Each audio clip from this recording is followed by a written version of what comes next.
E fia lava te whatalo whatu Samoa ne tu la fiafi, alo maia so isi ne whapoponga mo lau Samoa taurungolongo i le amatanga le nei pai aso. E to moe tala, ua whailoa mai le pare mia, e toi whamanatu i malo le atinu. I le whaia leo tui pui pui ina i au sia ai le iwa sipur whapasene, a wale pui pui ngol whama ir COVID-19 iwa, sa tenengane nei i le report. Leo to po malele tu lang le tau ngolongo yan tanga luenga le soifo maluluina. E ala le whaia leo tui pui pui a wale pui pui ngā Samoa, ma le wha mai le COVID-19 iwa. Le wito e wha manatu mai le taitai le atunu, le awhionga fia me na ami mata afa, le tā wale whaia le tui pui pui le wha mai le COVID-19 iwa. Ua whapea o na whaasolo atu iai i atuinga mo le vasenga o i latou e sefulu fitu tausanga anga i lalo le sefulu lua i a tausanga. Mai sa mawhai ona mātou wasia i a le aonga i pesenga, le kale sia mamona. I ona whaua watuai lea i aonga tūlanga lua i le fio anga i malie mawhenga. O le sosoani le nei o tui mo le basenga lea o le sefulu lua le sefulu fitu tausanga. O lo o sosoani mai ai le malo New Zealand. Mai o le whamoemoe ina ia mawhaifoi o na ausia i le tuinga mo lea vaenga o le tātou watunu. O le vaenga mo le whanau lea, ia o lo tilo i le vā o le 2.5 wafe i le 3.5 wafe. Ia le whainu mera o lo fia tūli loa mo le tātou tuinga lea mo le vaenga sifulu lua tausanga sifulu fitu. E o mai i le so ua o vātu i le balu wafe ia le whanau ua mawhai o na tui i le porkalame lea ua amata o na whanga solo. Mai e mai tawina e ono tapu e ngō fie le whainu mera o lo mo mia mo le whanau a onga lea.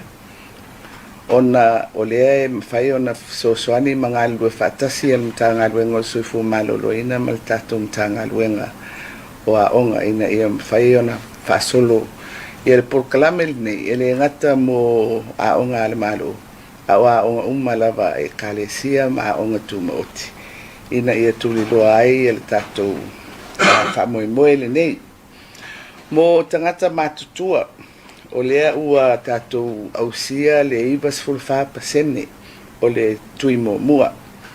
A ua ono sefulu fitu pasene ia le tātou tui lona lua. Mai a bea fo ili nei a whaasalaunga ma le whaatalital noanga. Ia e whaapena o na whaamanatu ma una ia i pea ia le nei whaamoemoe mo le tātou watunu. Ina ia mauti noa le tātou malupui pui a uma. Mai o le vainga ia o atu le whai unga o le nei tausanga. Ua tātou ausia le whainu mera mo mia o le pui pui a atoa o le tātou watunu. O le iwa sun whapasene leo lo vai tau na ia ilim tanga luenga maiso le malo i alo ma whanau leo sa valia nei le lua vai aso talu na whaia tui pipu le COVID-19 iwa a nga ile sefunu lua ile sefunu fitu tau sanga le mātutua leo wasilia ma le whaitau a whio whanau a onga o mai ono whaio lato tui pui mua mua o le COVID-19 iwa. Christine Mateo, mo Samoa Tanulongo. O le siiti o le sila fia i le tāua o le siusi o manga, o se tasi leo manu lauti i le whamanatu ina o le vai aso whapetua mo le siusi o manga, sa terengane nei i le report. E le whaatawa ina i o le aso whaava malo mo le siusi o manga, e pe ona whaamnatu ina le mtanga luenga puna o whaale natu i mo siusi o manga, i le taia o na leina, na tatanga loa i ai niso whaailo ino, a wale whaalau loa ina e maisena sosoani, e whaititia o tau talafuai, o loa a fia i le siusi o manga, o le neipo kalame na amatalia le sauninga lotu, na whaatau teile sunga le whaafinga ngai anu au salasi hosi. A ova ai atu i lau langi, o le ngā luenga au tamatama i lima, o le masina a toa mawhitu na e whaia. Sea e le tangata e te manatu mai ai i a te ia. O wā e wha mau lalo ane te isi o ia i a ngelu, Wa e foa ina ia te ia le pule ngā luenga au. Wa e tu ina mea umai lalo na vai. O lafu mā moe ma povi umalava a toa ma manu vai whā o le waho. O manu whelelei mai au le sami. O tataa i ala o le sami. Le li ie lo mātou wali. E sili lava loa lofa i le lalo langi umalava. E lawalunga i lo tātou malama o lo tātou tua whapea. O ia o le na whaia mea umalava i le lalo langi. Na ia mua na whaia mea uma o le sio manga o le lalo langi. Ai tau alunga i lo na whaia ina o le tangata. Sa le mua o na whaia o le tangata. Ai sa mua i ai ana fuanga. A wale manuia o le tangata. Ai mulia ai ia te ia. Na sila fia e le tua. E ao o na iai mea e tua iai le tangata. Mo lona soifua manuia. Ua fo ina ia te ia le pule i ngā luenga au. O tausanga te itasi le whaamna tuina le mtanga luenga le nei aso whaapitoa e alai le whaalau ilo ino niso polo keti ai maisele tu whaatasio vaenga ise uma le mtanga luenga. Na sao noa le sunga le minister o le puna o whaamna tuima ise manga le awhionga ia tu sulu Cedric Schuster o le minatu mawalunga lea ma le whaamoe moe whaapea o le ise manga le lei o le aafua mai le atunu uenga whatauli maina lo nati nae e mautulo na tamau a inga ma le sosia manuia o na tangata. O le autuoli sisi o manga o se taulongolongo mo Samoa atoa ina ia toi fonfono mfau le tatu sisi o manga a wale soifo manuia ma le soifo whaawa o le atunu. O le manunau ti ta awa le awhionga le minister e whaapea. Aso whaapitoa le ngata e siti ai le tā ua o le sisi o manga. Ai whaapea foi. O na tuli matai ai nisi o a awhianga ua maita wina i le lalolangi. Ai mai se motu la iti o le tātou i tūlangi. E whaasirisiri le tā ua o le neiva yaso, i le toe tapena ina lea o lo tātou sā. A wāle fō launga a ngai i le lumanai. E toe tā oso ai le puipuia o le whaasao ina, ai mai se o le toe whaali leia o lo tātou si o manga. A wāle tali atu ilu i tau, ai mai se a fianga o le fesuia inga o le tau. Lea ua avea o se whaafi tā uli o ngaonga i nei vai taimi lo tātou soifuanga. O se toe wha manatu i si o tātou watunu. Ia aua nei vale tu lima lo tātou tofi mai le li. Ai pui ma wha sao a wale lumana i whai mai. Le tau whaai loa le tāwa le sisi o manga e peo na tāwa le awhionga ia tō susunu o le tāia ona le la sa whaamna tuina i le aso whaavau mā lo e alai le ola whaale nā tura. O le vai aso o le sisi o manga mo le nei tausanga o le a matalia i le whaamana tuina i le nei tāia au o le aso whaapitoa mo le o le ola whaale nā tura. E whaatau e nā ile mata i tū ina le lei o ota ma la pisi mo le whaasau ina o le ola whaale nā tura. Wa tele suenga o whaamautu wai le tere o le la pisi o lo whaatama i ai o ngā sami o Samoa ma le lalolangi. Ma ua whai nā ile si o manga o le ngā taifali. O whailo mai fo i nei suenga le whaatupula ia o la pisi au ina atu i no foanga whaapito o la o lo o la fo i nai ota e pei o tā whaingata ma vai ata. O le telefo i ota ua la fo i no foanga e le tala fia ngai whaapei o vai tafe autu ma tawhaala. Ma ua a fia ai le saunga le mua sua vai tau mafa. Whaaleanga i nai le ele whaata mai ai le ngā taifale ma whingota. Whaapea fo i ma mea ola ma manu whelelei. O le vai aso ato lau le nei wa ato whaina le mtanga luenga e whaata wale sisi o manga e ala i ala ato pokalame wa mai ona whaata titia Christy Mateo mo Samoa tanongolong.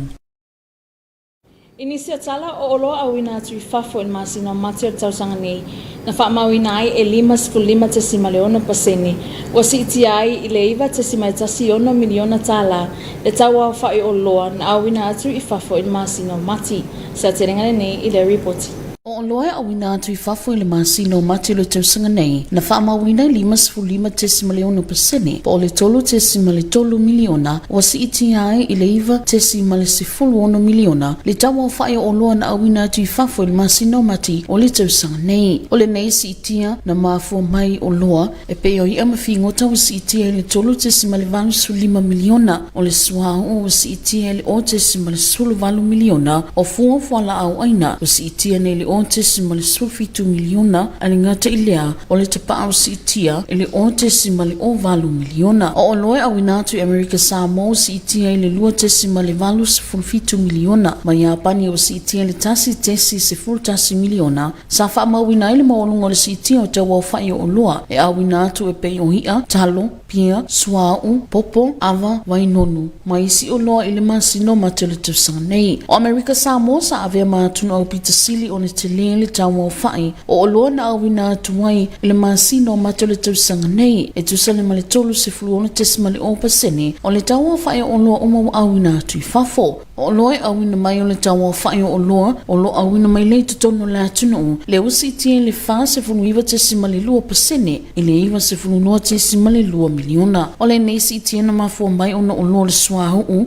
o ano manfasi o taa vale o masini tele fa o ngaina mo insinia ma mea whainga luenga. O asio lo wha mawina leo pita sili o na te leo lo na sao le tawa o whae o loane a wina mai lea i tutono lea tunu e tusale ma le lua se fulu whaate si ma le valu miliona ta la na mafua e ona mawalunga le si itia o tawa o whae o loa e a wina e Singapore le si itia le se fulu ona te si ma le tolu miliona e pe o le penisini, kiso, karasini, ma isi o loa na awina mai ile masino matole tausanga nei. Palini tau whaata wa ingo le tau whai o loe awina mai e ima se fulu lua 10 miliona tala wa sili atu nei lo le tau whai o loa o lo awina atu e iwa 10 miliona whaamawina ile esenga o le vanu se fulu tolu 10 miliona o le palini o whaata wa ingo o loa. Christine Mateo mo Samoa tanongolong.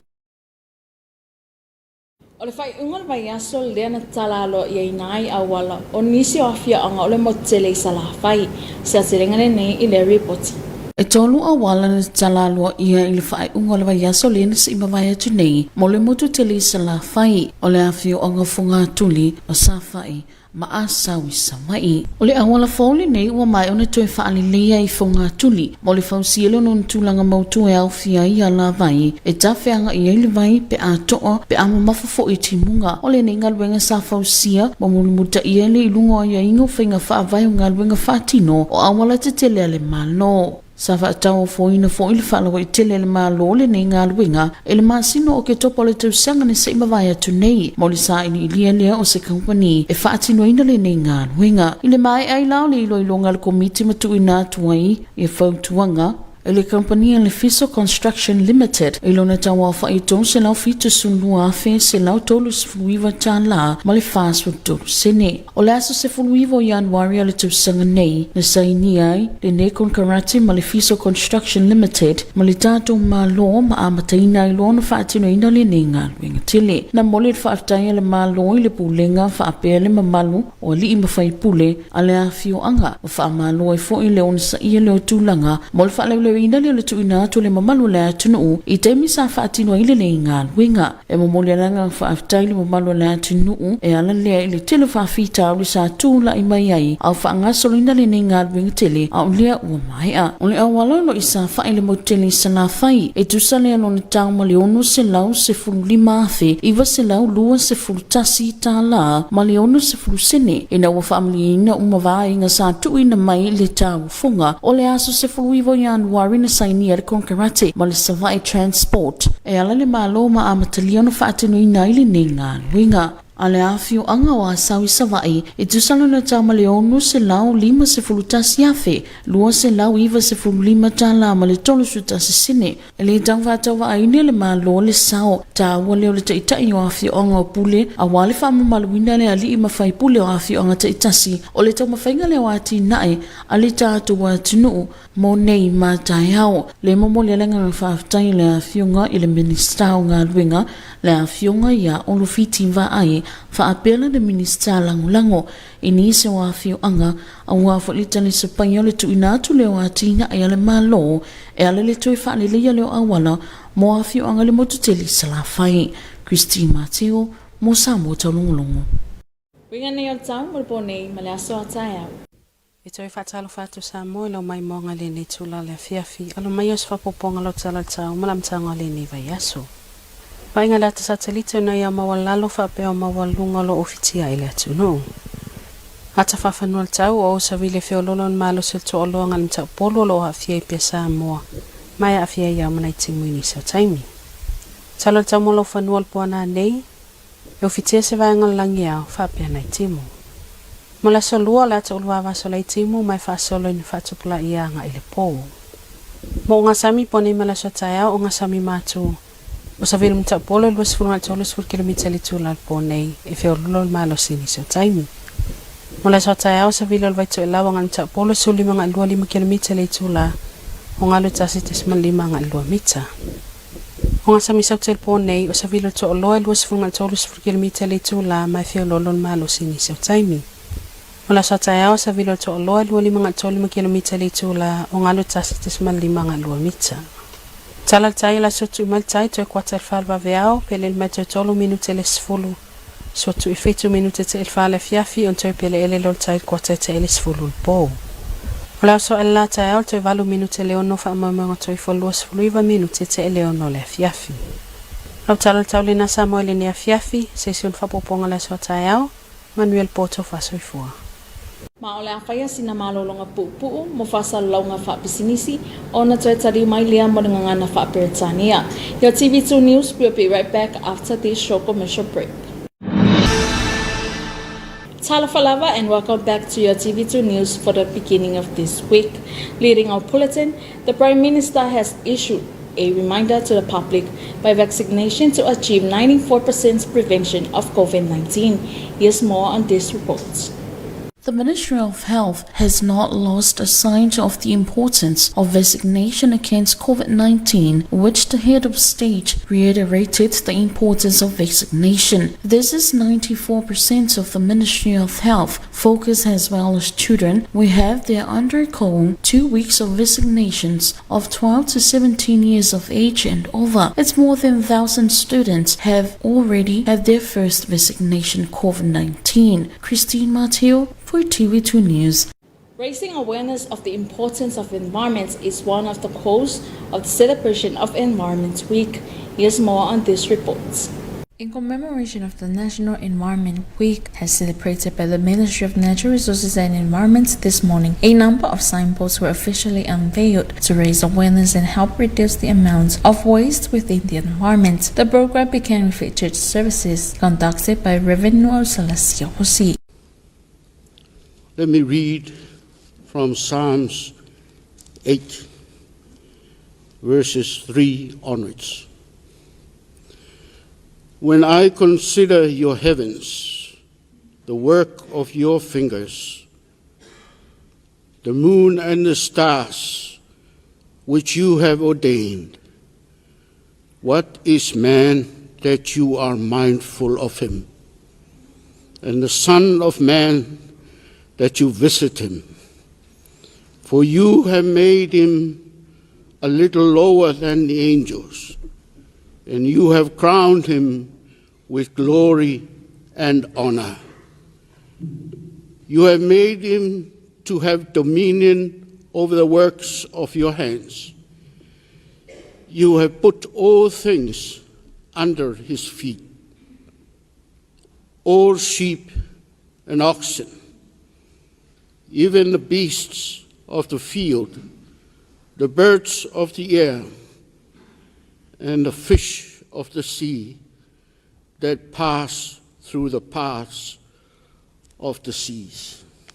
Each year, the ministry celebrates these special events by launching a number of projects, as well as bringing together all the various divisions of the ministry. The Minister of Natural Resources and Environment, Sulu Cedric Schuster, said it was hoped that a healthy environment would enable countries to develop sustainable, economically stable, and prosperous countries. The purpose of the environment is a call for the whole of Samoa to recognize and rebuild our environment for the well-being and sustainability of the country.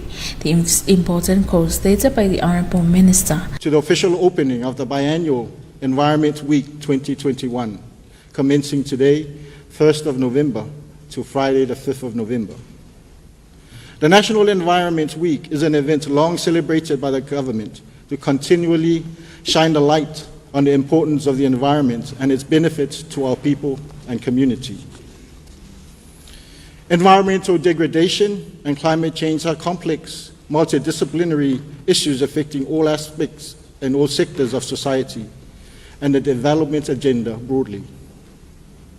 Our leaders of small island states have recently affirmed that climate change represents the single greatest threat to our livelihoods, environment, security, and well-being of the peoples of the Pacific. The impacts of natural disaster exacerbated by climate change on Pacific peoples' social, economic, cultural, and environmental well-being increases the burden and risk of our society. This year's National Environment Week theme, Ecosystem Restorations, Building Forward, Better for Our Survival, is a timely and crucial reminder to all of the interlinkages of our natural ecosystem to supporting all life forms on this planet and our survival. Samoa, like the rest of the world today, is advocating for a healthy environment, which is fundamental to our people's health and wealth. We are all aware that unsustainable development is undermining nature's ability to provide food, oxygen, clean water, air, and regulate our climate. Science has it that humanity has altered more than 70% of the world's ice-free space. More than 450 million hectares of forest have been lost globally, and nearly 1 million species face extinction today. This week, we commemorate different thematic areas broadly under the environment sector, including biodiversity and waste management, sustainable land management, forests, renewable energy, climate change, natural disasters such as tsunamis.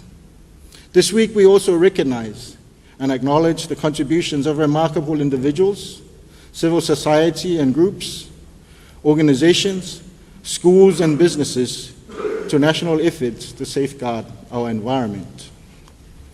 Today, we celebrate National Biodiversity Day. And in doing so, we draw the country's attention to the importance of managing waste for biodiversity sustainability. We invite our communities, private sector, and government offices to participate in our national cleanup campaign to ensure a greater and healthier Samoa. The importance of our ecosystems to enhancing resilience to impacts of climate change and environmental degradation have been well documented in a number of studies, some of which will be launched today, together with key plans and strategies developed by the ministry. Needless to say, the importance of the environment, as mentioned by Toru Sulu. This morning, the National Day was celebrated with natural living. Today, we officially announce our 3 million tree planting campaign, having successfully planted 2.4 million trees under the 2 million tree planting campaign from 2015 to 2020. The continuation of the National Tree Plantings Initiative will greatly enhance our efforts to combat deforestation and mitigate climate change impacts. The new campaign demonstrates the government's commitment to support the UN Decade of Ecological Restoration and a post-2020 framework for biodiversity conservation. The government has pledged 1 million tala for this financial year to support Samoa's effort on forest and ecological restoration, to build forward better, and to ensure our strong resilience to the global waves of COVID-19 and eliminate climate change impacts. On Tuesday, the 2nd of November, we will commemorate our Land and Soil Day, which will include programs such as Environment Science Fair and school debates to highlight the importance of these resources through the eyes of our students. There will also be an opportunity for key land and soil professionals to share experiences and expertise on this day.